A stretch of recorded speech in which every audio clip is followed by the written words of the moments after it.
already know what it is. B. O to the T to the B. What's happening?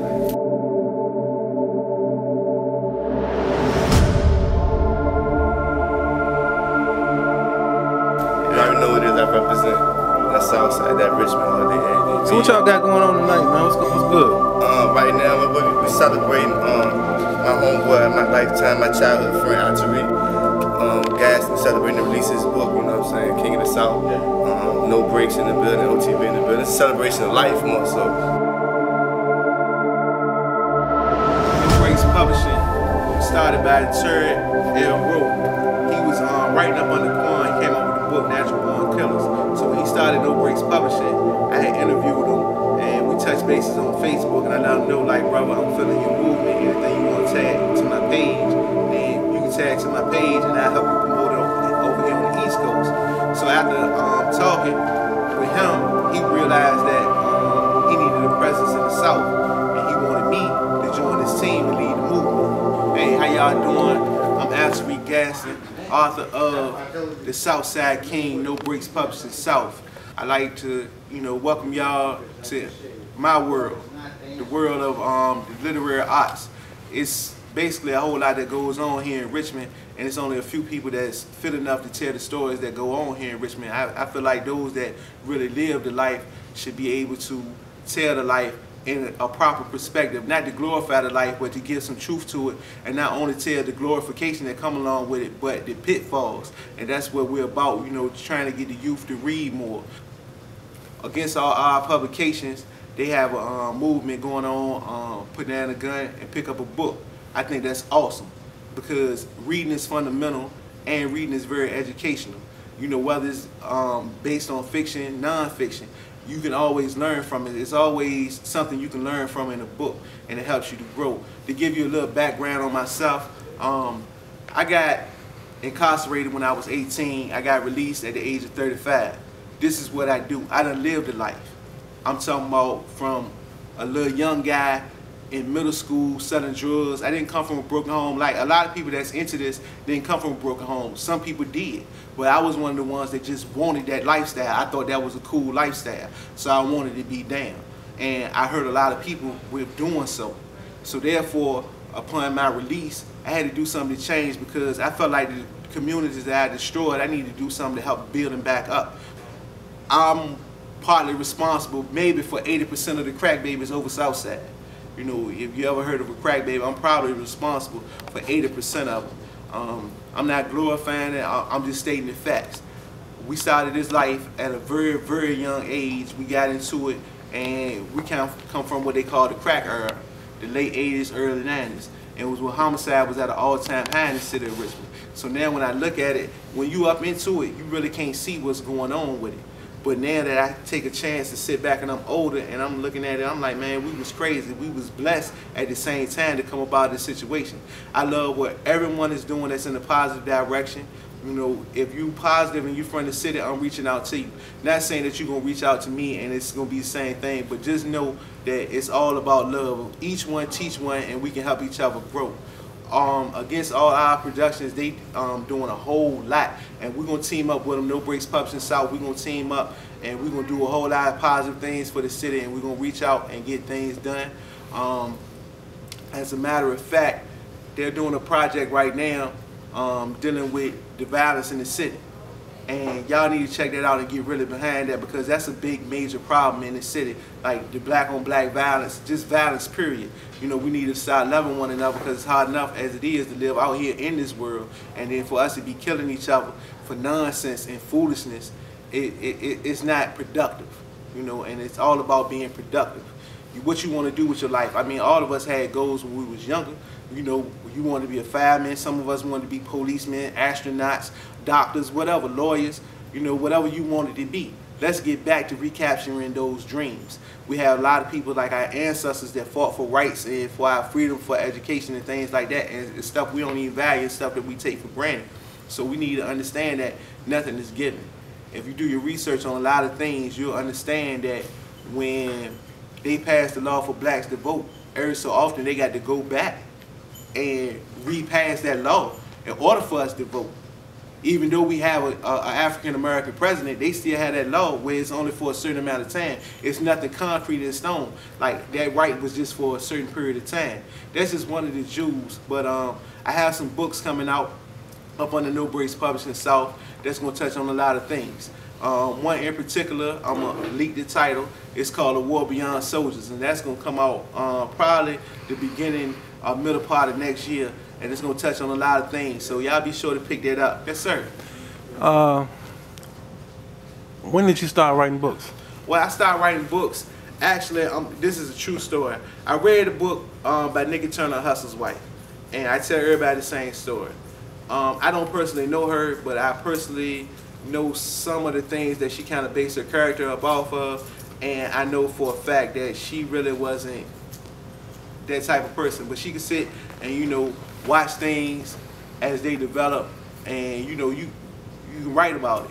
But when everybody starts to capitalize off of the lifestyle we live, I started to have a problem with it. So I said, okay, if it's going to be told, let me tell it how it's supposed to be told.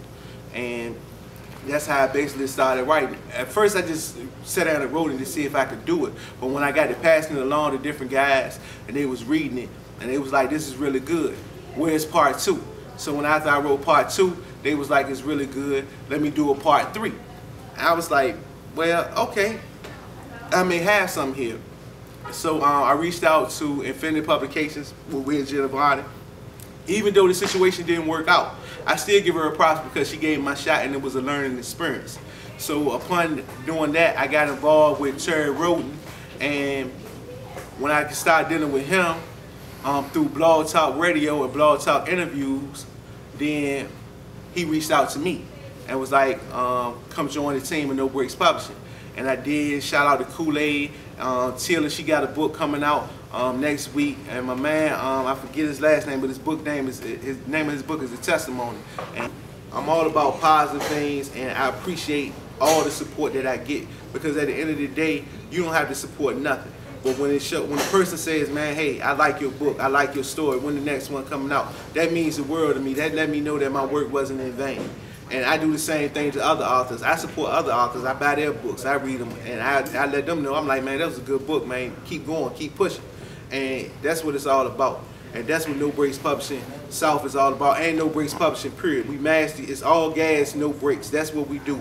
We passing the gas. We're going to ride it till the wheels fall off. And we're going to continue to bring you nothing but the hotness.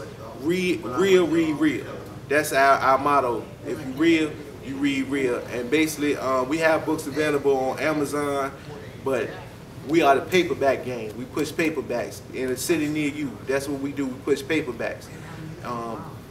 Against All Eye Productions, I appreciate them. I appreciate his movement, The Ghost. Y'all go support that. Go support him. He's a good brother. Well, let me ask you this, bro, because you know, you're an OG. We done been through so much, man, in these streets, and just to see, you know, where we come from and to see where we are now, man, I know I'm so proud of you, bro. So proud of you, man, to see you doing your thing. But I want to ask you, how did your life growing up in Richmond, Virginia, how did that affect your books, or, you know, your message in your books or your storytelling? Well, first of all, the biggest impact that I have on my writing is from my parents. You know, they work hard, and I seen them work hard. But outside of that, my environment influenced me.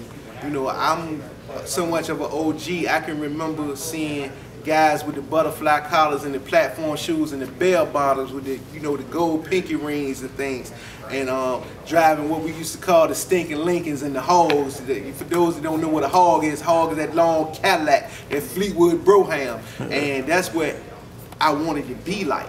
And then it kind of like changed over to the gangster and the drug dealer. So I wanted to emulate that lifestyle. And what I did was I got into it.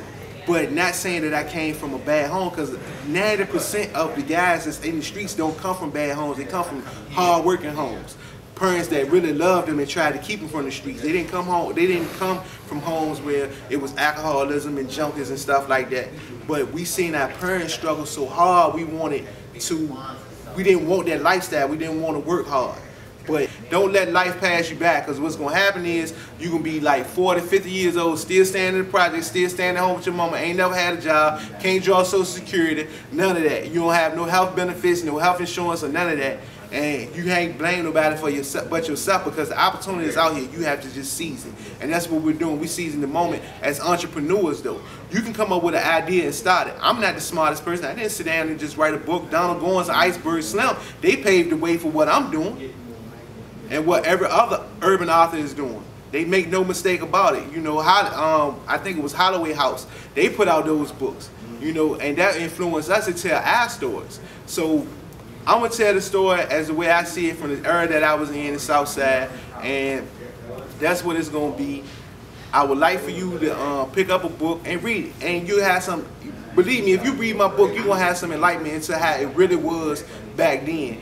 But you're going to also see the pitfalls. It's not just going to be, oh yeah, we was getting money, we was partying, we was going to Average, yeah, we was popping bottles. Now you're going to see the stick-up kids that come, the kids that grew up with you, the dudes that used to sleep with you at your mama house and spend the night over at your mama house, how they want to kill you, and so on and so forth. We can't help the poor if we one of them. Like Jay said, a lot of good stuff, but you don't see Jay going out to Mars and saying, look, young blood, you cut hair, let me buy you a barbershop, let me invest in you a barbershop. You don't see that. You understand what I'm saying? So that's what we doing. When you see my man walking around with his camera and he's looking to do things and he's filming things in the community, he's not getting paid for that. He's doing that from the kindness of his heart in order to make it better for the next person that come up. So there's a lot of stuff that we're going to reach out to the community and do. When you see the baby mamas having back to school drives, you need to support that, because they doing things for the future.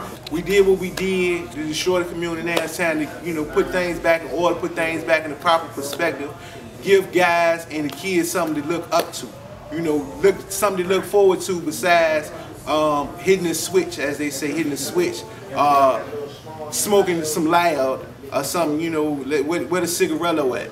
Like, come on, man, it's bigger than that. Drinking 4 Locos and popping pills. Come on, man, life is bigger than that. Real, real, real. You know, No Breaks Publishing South, Against All Odds Productions. Rock with us. No Breaks Publishing on the West Coast. Master Gas, All Gas, No Breaks, paperback.